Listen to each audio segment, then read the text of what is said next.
Isip malugay ta, but then important is prepared ta. We are all prepared for this reflection, kay sa tanan, pumusbon, kay confession, kay process. I'm going to base my reflection in this recollection sa Santo Niño mismo. If you remember, story mo dyan, unsa may inyong, what do you recall? Unsa may inyong nahinduman atong orientation? Nana po'y nahinduman atong orientation ng Brother Vincent? Sige, as I've said, I'm going to base my reflection from the living situation, especially the vestment. Lent naman ba sa Lent? Kanina vestment is composed of red and white. No? Nabantay mo, no? Red and white. So, it's red and white for the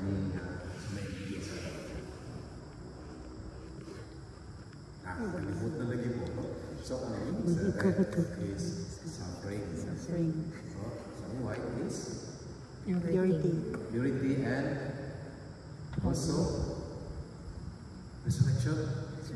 So, Santo Niño, the child Jesus, was somehow kind of prefigure. Parang he anticipates. Ang batang Jesus, iyang i-anticipate ang iyang suffering and death and resurrection in the future. Kay kadumdum mo atong finding at the temple, worry si Mary and Joseph kay nawa pa siya, ba? Sa manang mystery sa joyful. For the last lost and finding the fifth mystery. So, the child Jesus was found at the temple, and he was kind of saying, and worry man sila, Mary and Joseph, don't you know that I have to stay in my father's house? Katong panahon na, tingala siya na, doon na may wisdom ng batang Jesus na he was already anticipating ang iyang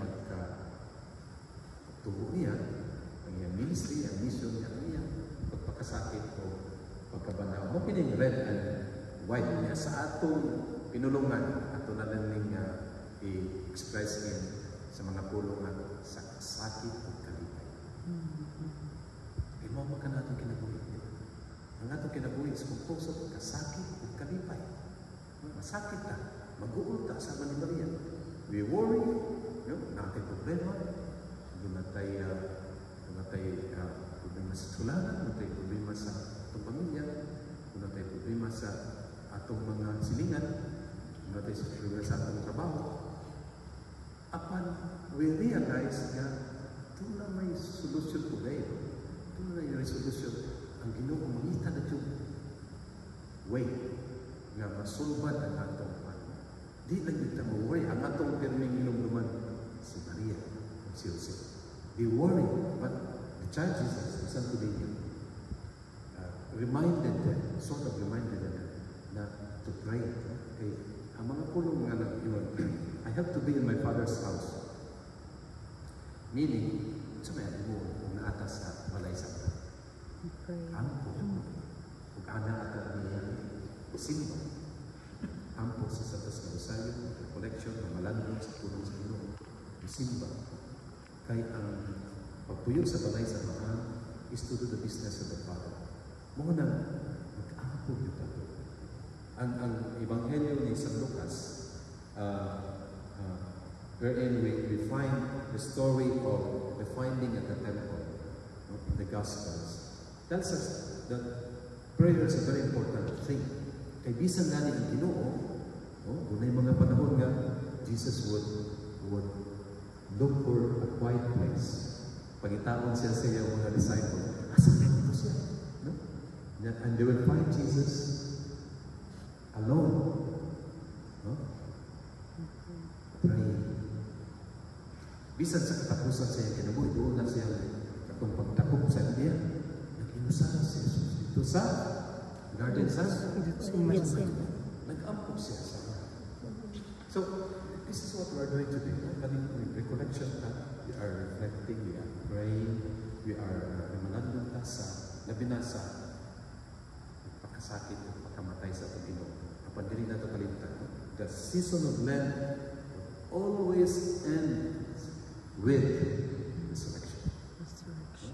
The 40 days of Quaresma, mawatang gitawag Quaresma kay 40 days, would always ends with Easter Sunday.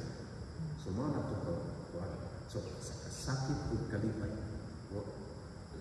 we should not forget nga sa kinabuhi, sa atong kinabuhi, sa atong pagsatag sa kinabuhi. Ating mga pagsulay, we worry, we suffer, we die with our sinfulness, but we also rise with Christ. Sinatid ka, kabanhawan. So, one important thing sa arita sa red, suffering, ay napamata sa red. Ato lang i-anticipate later on ang resurrection. Arita sa ato mga suffering sa kinabuhi. May kadaghanan, matanon man, kitsa may nakasinatin din o paumang yung experience bullying in class, no? O bisag asa sa mga peer, no? Sa mga barkada, sa mga sa pamilya, ako.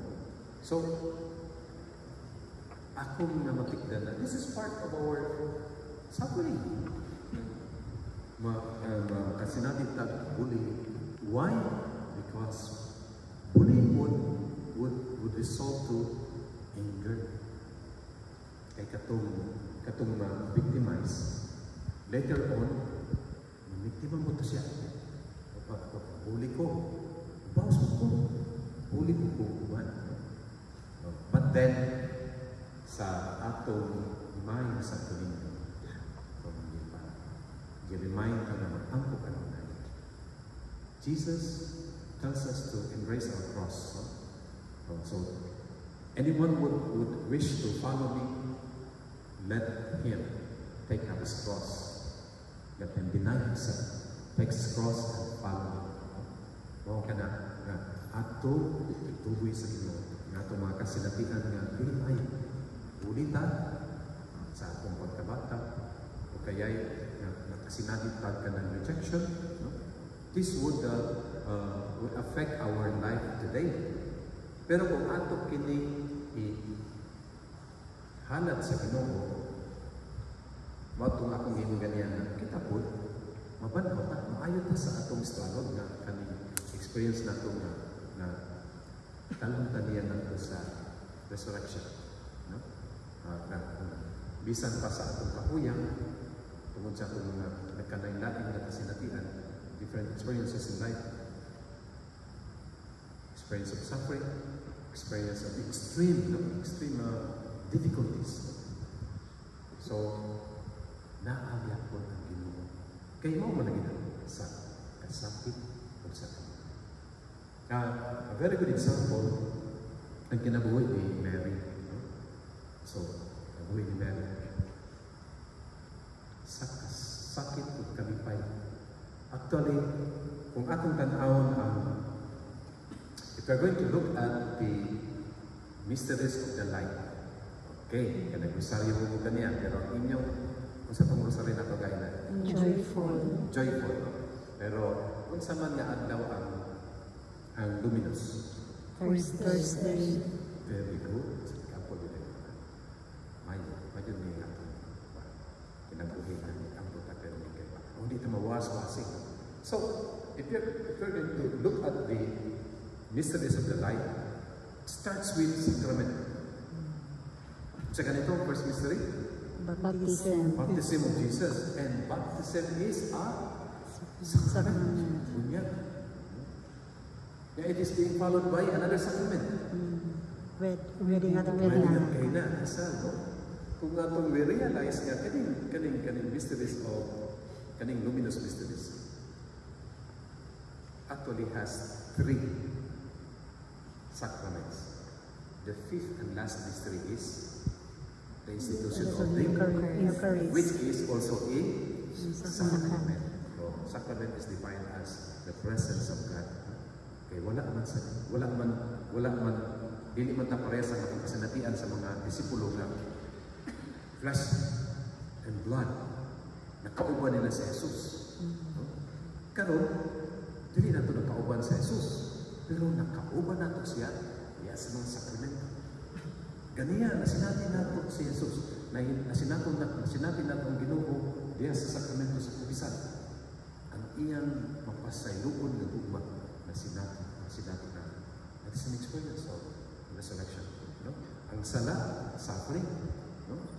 Ang sala, iya sa nautan, iya sa ang pagkatao, apan ang Ginoo na andang kanunay mapasayloon. Padayon ta, no? Padayon ta sa paano sa pagtubo. Kaya nakamatir ng Ginoo, nasa sa mga sakramento. Nasa sa misa, nasa sa mga sakramento na iyang pilit na din ang sakramento sa bunyag na kitang ka na nakadawat. So, diya sa bunyag doon, namatay sa according to St. Paul, in baptism, we die with Christ. Namatay na diya ni Kristo. Mao nga, sa iyang pagkabanhaw, kuyog po niya. No? Kuyog po niya. No? In His rising from the dead, we also rise with Him. Pagkanindot mga exo, it's very good to reflect on this theology of St. Paul na sa atong bunyag, namatay na ka. Kaya nahimo naman ang Kristiyano. Mao na ang mga sakramento sa pagkisang na andang ko na yung Ginoo, dawat ka na.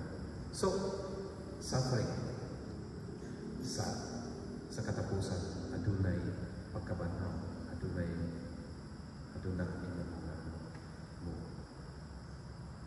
Lakaw, uban ka nato, diya sa atong mga kalusod, sa atong mga kasakit, diya sa atong mga kagulanan sa natin.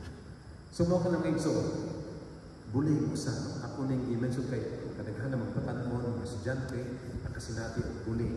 Now, the tendency is, ubaws ta, ayaw. Ang sa may teaching ni Jesus, nga, asaydoon ang atong mga tao na nagkasala nato, kakasadoon itong buli na ito, ato silang iampo, no? Love, ganin, dili sa iyo. Hindi sa kami mga ari.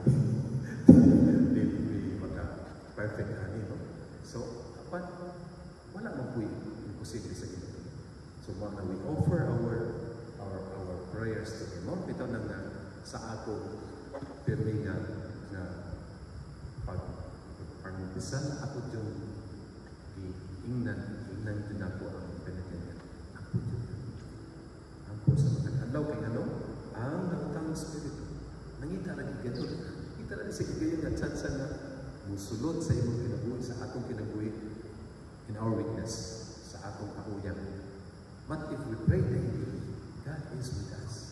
And if God is with us, according to St. Paul, who can be against us? So baka na, sa kasakit o kalipay, red and white, atong maintain ang atong pagka-Kristiyano. Nga, bisan sa kalisod, panayon ta. Okay, dali naman yan ang mga batang, dali na kayo sila isa din may ubos. Dali na sila surrender. So, kaning atong pagka-diboto sa Santo Niño, Compañía de Santo Niño, maayo kay kita atong isunod ang pagtulungan to embrace suffering. Kailangan na ang batang Isus. Bisan siya pagkabata, iyang i-anticipate ang suffering na sinati ni Jesus. Apan na nagpaluyo ang pagkabanhaw. So, maka na ang reflection sa Lenten season that we journey with Christ in these 40 days of journey towards resurrection. let us not forget that the 40th day, the day na pagkahuman siya namatay noong according to our creed, banhaws. So the day na si Jesus experienced suffering, death, resurrection. Di na ito kalimutan. Paschal mystery. Mao ka na ang mystery sa Pilipinas. Dunay kasakit. Dunay pagkamatay. Dunay pagkamatay. Kaning pagkamatay. It's not necessarily bodily death. It could be a death to sin. Mao ka na ang bunyag, namatay ka sa sala. Konkretong example, sa atong pagkinabuhi, dunay struggle na usahay mamatay ta sa maisuko. Kanabitang anger, kasuko, lain-lain ang maisuko. Mamatay ta sa atong kasuko o mabanhaw ka diha sa pagkamaayon ka, diha sa pagpasay. Mamatay ta sa atong pagkakulipot. Mamatay ta sa atong pagkahapon. Mabanhaw ta sa atong pagkamanggiatan. Saint Francis of Assisi, it is in giving that we receive. It is in dying that we are born to eternal life. Sa atong pagkamatay, mabanhaw ta. Diha sa atong pagpasaylo, pagpasaylo ta. It is in pardoning that we are pardoned. Very good reflections in this season of Lent. Sa kalipay o sa kasakit. Sa kasakit o sa kalipay and vice versa. Ang naitabog sa kang Maria sa wedding sa Cana, nauna ang kalipay. Diba? Kasal. Kumubira, kalipay. Apan, tunay problema ang magtiayon. Okay?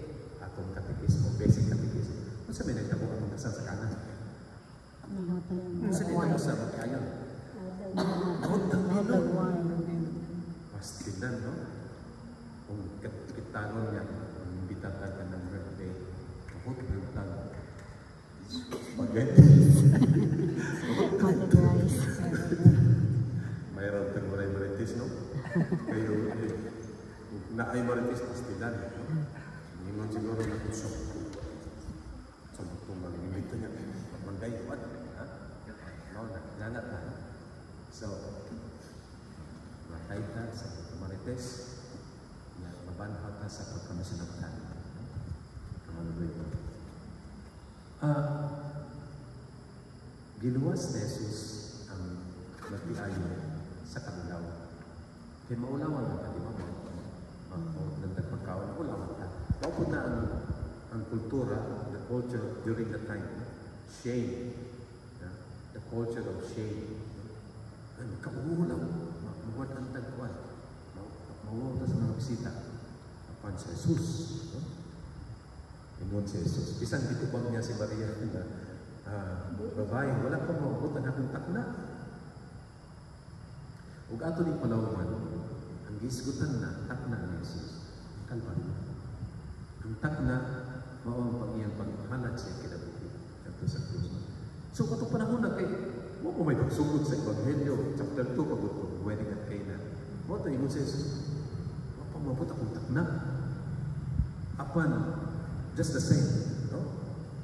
Iya ka pag-ihimo ang milagro, the miracle, turning water into wine. Yeah, matut pa sa mga theologians, sa kasal sa Cana, giluwas ni Jesus ang magpiayon sa ulaw. No? Klaro kayo, no? Kaya iyang gihimo ang water into wine. So, wala na maulawi ang magpiayon. Kapan dito sa Kalbaryo, pinaagi sa paghalat sa iyang kinabuhi. Pinaagi sa pag-abot sa takna na iyang isutan na ito sa Cana. iyang iluwas ang katawan, ang tibok katipunan sa salat. Pagkanindot na representation. So, there are small instances of resurrection. Small instances ng pagluwas. Ano po sa ating kinabuhi siguro? Kasi natin mga problema o sulay. Apan, ang Ginoo man masakit. Ang Ginoo ang naakan sama sa iyang presensya na sa kanan. So, kalipay, sakit na ang Ginoo. Sa kalipay o sa kasakit, daan ang i-anticipate sa tuloy sa iyang vestment, red and white. Kasakit o kalipay. Mao ka na ang kinabuhi. Mao ka na ang the meaning of the season of Lent, that we suffer and we die with Christ. So that in His resurrection, makasinati po tayo resurrection. So, balik na itong forgiveness, no? So that the cure for bullying is forgiveness and prayer. Pagpasaya. Kay otherwise, mubunga kini anger. Yeah, mahimo na po siya victimizer. So the victim now becomes victimizer, becomes a cycle. Balik-balik. So, but if you forget, then you are going to put a stop. Dili na siya may cycle. O ka na ang himog sa Ginoo na iyang ihanap na yung kinabuhi, iyang undang ang cycle sa sala. Kaya kung dili natin buhatin ang pag-asylum, magsigil tayo cycle. So karon ang kadaghanan ka nato nga nakasinati o asylum, forgiveness sa sacrament of confession. It's very important and it's good nga ato may i-share, ipaambit sa upan. Maayo nga pagpangandam sa panahon sa Kwaresma, pag-andam sa atong kaugalingon, pag-andam sa atong kasing-kasing, aron ang atong pagsugat kaniya sa nabanang Jesus. Very meaningful. No? Kay nakapagpisak ta. No?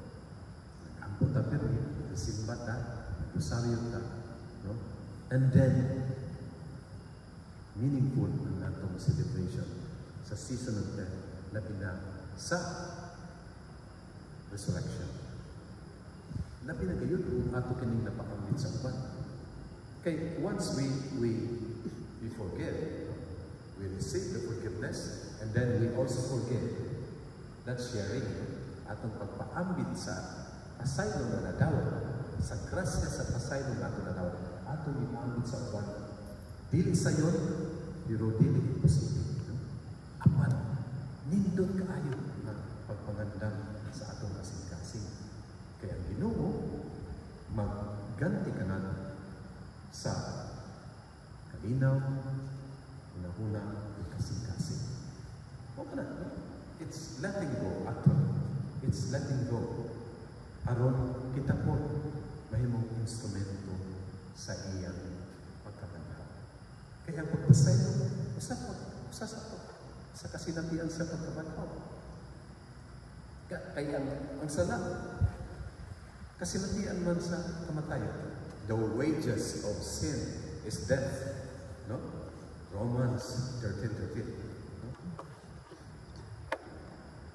The wages of sin is death. So, ang kuan po anak, ang tambal mo ang pasay.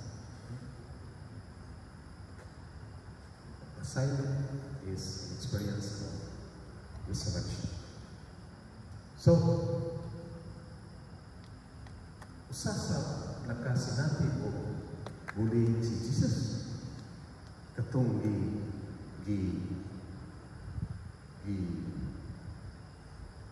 pamutana siya una ni Pilato o mga sundalo.